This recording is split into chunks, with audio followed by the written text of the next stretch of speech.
Perkenalkan, nama saya Andita Kintanda Rembulan, NIM 1881010201167, dan dua anggota kelompok saya yang bernama Mariska Septia Ananda, NIM 18810201185, dan yang terakhir Gea Anabella Haryono, NIM 18810201186.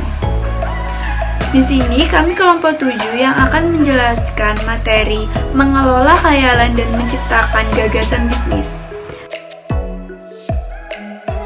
Slide pertama, definisi gagasan usaha dan hakikat khayalan bagi wirausahawan.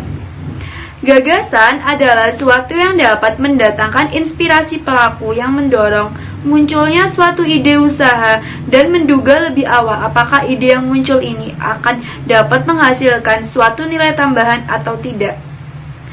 Sekarang ini banyak orang percaya bahwa gagasan adalah suatu kekayaan intelektual seperti hak cipta atau paten.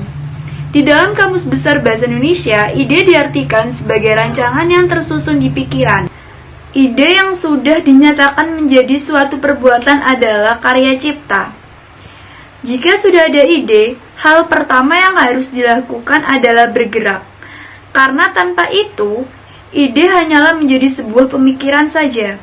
Sedangkan pengertian usaha yaitu kegiatan dengan mengarahkan tenaga pikiran atau badan untuk mencapai suatu maksud. Jadi yang terakhir, gagasan usaha dapat disimpulkan merupakan suatu ide untuk mewujudkan suatu pemikiran yang baru dan ditetapkan dengan suatu tindakan yang nyata. Slide kedua, mencari gagasan usaha berarti berusaha untuk menemukan suatu ide yang nantinya ide tersebut dapat menjadi suatu langkah awal dalam menentukan bisnis apa yang akan dibangun. Dalam menentukan ide tentunya banyak hal yang harus diperhatikan. Slide selanjutnya yang berisi tentang 6 hakikat khayalan bagi kewirausahaan. Yakni yang pertama, kewirausahaan adalah suatu nilai yang diwujudkan dalam perilaku yang dijadikan sumber daya tenaga penggerak tujuan siasat, kiat, proses, dan hasil bisnis. Yang kedua, kewirausahaan adalah suatu kemampuan untuk menciptakan sesuatu yang baru dan berbeda.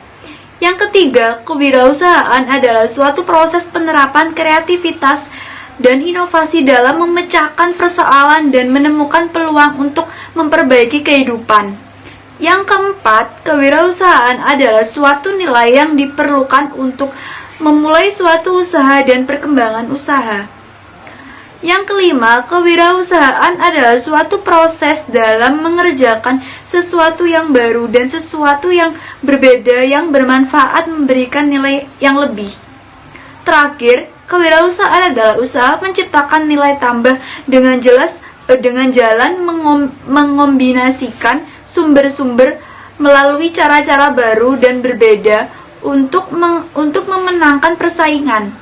Nilai tambah tersebut dapat diciptakan dengan cara mengembangkan teknologi baru, menemukan pengetahuan baru, menemukan cara baru untuk menghasilkan barang dan jasa yang baru yang lebih efisien, memperbaiki produk dan jasa yang sudah ada, dan menemukan cara baru untuk memberikan kepuasan.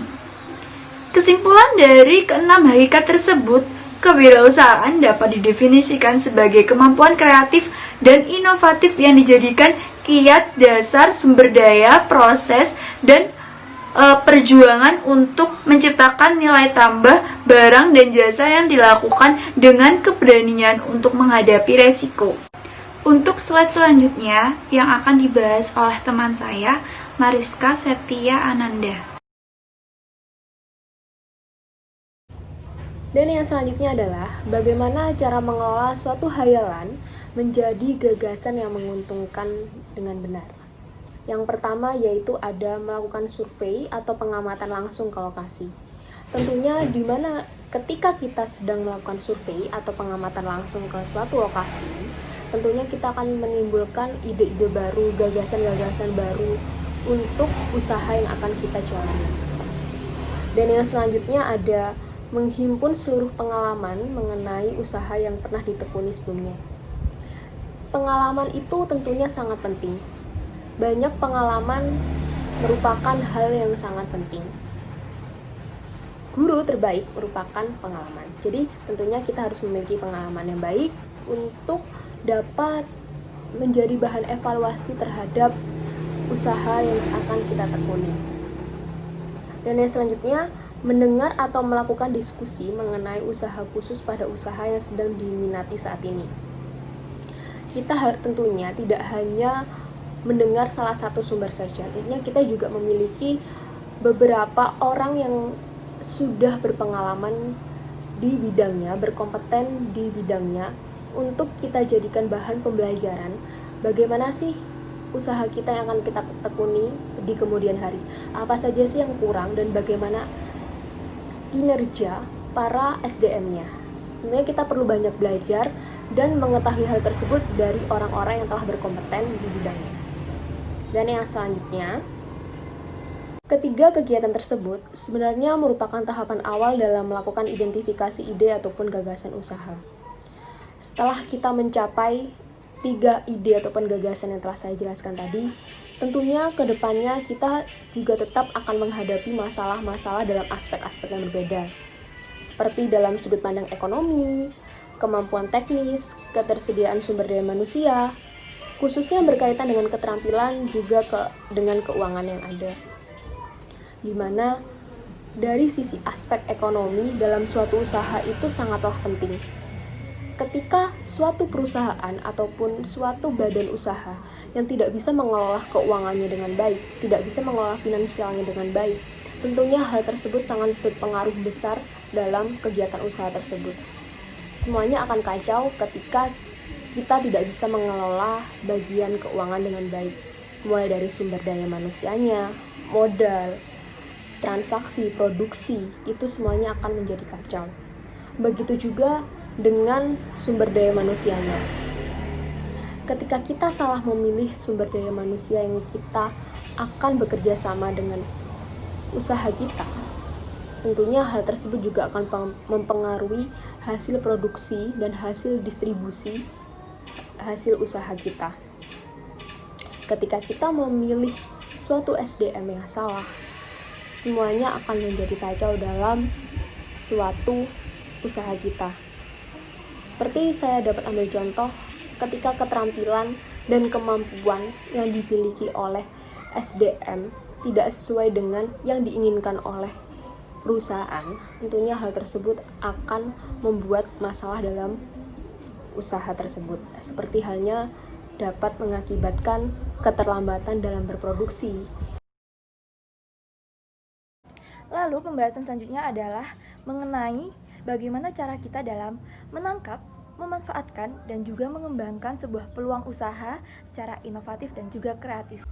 Tentu saja kita sering mendengar sebuah istilah peluang adalah emas.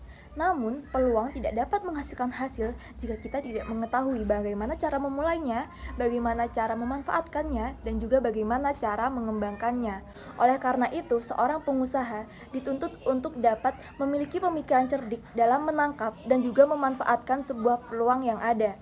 Selain menangkap dan juga memanfaatkan, seorang pengusaha dituntut untuk memiliki keberanian dalam mengambil keputusan agar tetap dapat bersaing dan berada di sebuah pasar yang ada. Menciptakan dan menangkap sebuah peluang tidak hanya sebatas itu. Para pengusaha dituntut untuk dapat mengembangkan research pendukung-pendukung yang ada agar dapat dilakukan secara konsisten. Selain itu, entrepreneur harus memiliki komunikasi yang baik. Mengapa? Karena ide, kreativitas, dan juga ilmu yang ada harus dapat dikomunikasikan yang baik kepada pasar yang ada. Dengan komunikasi yang baik, entrepreneur harus dapat percaya diri bahwa ide dan juga kreativitasnya dapat diterima oleh pasar. Tentu saja hal ini akan terasa berat bagi seorang entrepreneur. Namun disinilah kelebihan entrepreneur harus memiliki niat, tekad, dan juga tenaga yang lebih besar. Lalu selanjutnya adalah cara memanfaatkan peluang usaha yang ada. Yang pertama, melakukan riset pasar. Hal ini harus dan dibutuhkan oleh seorang entrepreneur. Bukan hanya teori, seorang entrepreneur juga harus melihat fakta di lapangan yang ada. Oleh karena itu, Mereka dapat melihat bagaimana kondisi pasar, baik buruknya pasar, dan kemungkinan-kemungkinan yang ada di dalam sebuah pasar. Lalu yang kedua adalah mempersiapkan dan menyusun sebuah rencana. Hal ini bertujuan agar sebuah usaha tersebut dapat berjalan secara konsisten dan juga sistematik. Selain itu, hal-hal apa saja yang diperlukan dalam menyusun sebuah rencana, kita harus melihat bagaimana operasional, pemasaran, lalu sumber daya yang ada di sebuah usaha yang akan kita bangun. Lalu yang ketiga adalah patuh terhadap aturan. Hal ini bertujuan agar susunan-susunan dan rancangan yang telah kita buat berjalan secara terkoordinir dan sistematik. Oleh karena itu, aturan harus tetap dilaksanakan di dalam sebuah usaha. Yang keempat, pengusaha membutuhkan strategi pemasaran yang tepat. Hal ini bertujuan agar konsumen dapat mengambil ataupun menarik informasi yang ada tentang produk-produk apa aja yang telah dipersiapkan oleh seorang pengusaha. Ketika 4 poin tersebut sudah dapat tersusun, tentu saja hal terpenting adalah dapat melakukannya secara nyata. Karena percuma saja jika kita hanya menuangkan ide-ide dan inovasi tersebut hanya dalam secari kertas. Oleh karena itu, kita memerlukan keberanian untuk dapat melakukannya secara nyata dan real agar dapat memaksimalkan peluang yang ada di sekitar kita.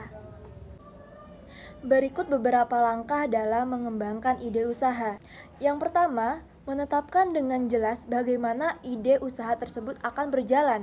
Hal ini dikarenakan pada umumnya kita memiliki ide yang sangat banyak, namun tidak terfokus pada satu arah. Oleh karena itu, menetapkan dengan jelas, hal ini bertujuan agar tujuan kita di akhir akan tercapai. Lalu yang kedua adalah menetapkan tujuan dari ide usaha tersebut. Kita memerlukan goals ataupun output yang harus kita capai di akhir ide tersebut. Oleh karena itu, seorang pengusaha selain memikirkan input, mereka harus memikirkan output, bagaimana cara mencapai tujuan dari usaha mereka. Lalu yang ketiga adalah seorang pengusaha perlu memberikan informasi yang jelas kepada karyawan mereka agar karyawan-karyawan tersebut dapat menangkap informasi yang ada tentang pengembangan ide bisnis yang pengusaha jalankan. Lalu yang keempat adalah mencatat poin-poin apa saja yang telah tercapai selama mengembangkan ide-ide usaha tersebut. Karena agar kita dapat melihat bagaimana progres dari sebuah usaha tersebut berjalan hingga akhir. Yang kelima adalah memberikan apresiasi terhadap karyawan yang mampu mencapai tujuan dari sebuah perusahaan. Mengapa hal ini diperlukan? Karena sebuah usaha akan sukses itu dikarenakan banyaknya faktor di sekelilingnya. Salah satunya adalah faktor sumber daya manusia. Oleh karena itu, kita perlu memberikan apresiasi ataupun reward terhadap karyawan yang dapat memberikan sebuah hasil yang baik dalam mencapai tujuan perusahaan tersebut. Baik, terima kasih atas kesempatan dan waktu yang diberikan. Mohon maaf apabila presentasi kelompok kami banyak mengalami salah-salah kata. Kami akhiri. Wassalamualaikum.